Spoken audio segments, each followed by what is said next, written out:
Does the Cobra Kai finale suck? Spoiler, no. All spoilers here. I made notes as I binged watched the thing.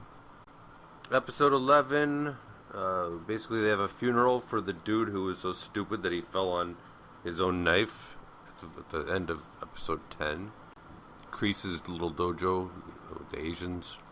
And then the old wise man who trained Kreese starts, because they lost, he starts making them all beat the crap out of each other. So you basically figure out that, okay, so wow, he's even worse than Kreese. It's the usual soap opera stuff for the rest of the episode, but it's nice. Like, this show is intentionally 80s sappy, which is really refreshing considering how cynical and sarcastic we've become in 2025.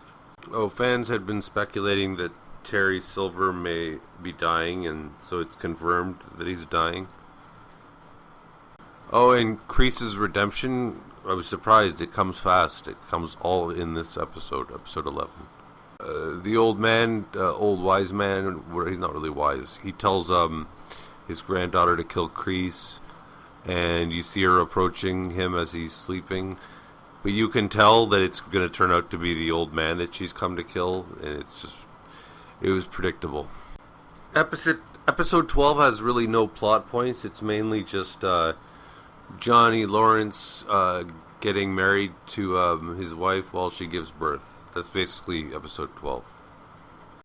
Episode 13 is a flash forward to the actual main event of the Sekai Taikai, which I looked up, and it doesn't exist in the real world, of course.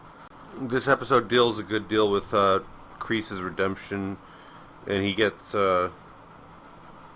Tori back into the Cobra Kai, into the tournament, and it was predictable, but yeah, Miguel and Johnny switched to Cobra Kai with Miguel.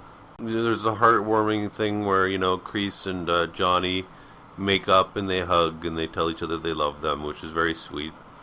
Episode 14, Daniel gets Johnny his dojo back.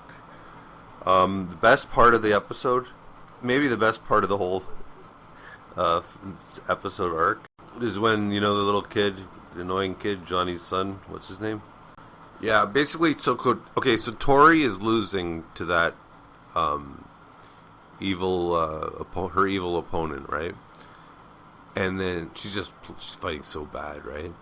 And then Johnny's son comes up and he goes, "I love you." And they kiss. And the power of true love's kiss turns the fight around, because now Tori just beats the living crap out of her opponent. And then it's Miguel's turn to fight. And I was thinking it would be really funny if he starts losing in his fight until Samantha, his girlfriend, comes up and gives him a kiss. And I was just thinking how funny it is. Like, imagine if life was like that. You got cancer, but, somebody tells you they believe in you, and then your cancer just starts going away. And I was also thinking how funny it is how, like, mid-fight, all it takes is for the sensei to say something, and then the whole fight changes. So you could be in mid-fight, and you could be winning the fight, and then during the intermission, your girlfriend goes, or your best friend goes, "I just fucked your mother." So then you start losing the fight when it starts again. And then when the next intermission, your friend comes to you and goes, "I was just joking, I didn't fuck your mother." So then you start fighting well again. That's not how it works with real athletes. There was an Olympian athlete who, she found out her mother had died 10 minutes before she had to perform, but she still ended up winning the gold medal. Because when you're really well trained and whatnot, you can focus. Well, it's a stupid show. It's intentionally stupid. I like it. That's why it's endearing.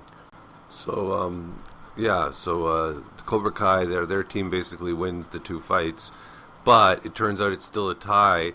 So they say, okay, now the senseis have to fight each other to see who wins. And I'm thinking, that is just so ridiculous too. So you're telling me if your trainer is an 80-year-old man like Mick from Rocky, he's going to have to fight the other trainer, even if that trainer is like 30 and like lifts weights every day. Like they didn't even have any time to train or to like get good. So then Silver decides to kidnap Johnny's baby girl, I think, baby daughter, and but Kreese shows up and saves the day, and they both get in a fight, and then they blow up on the boat, and that was just the funniest thing I've ever seen. Like literally, the whole boat blows up.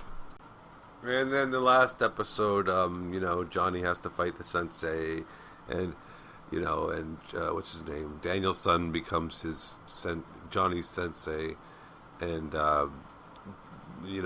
Daniel's son gives him pep talks, and they change Johnny from sucking to be fighting really well. Johnny wins.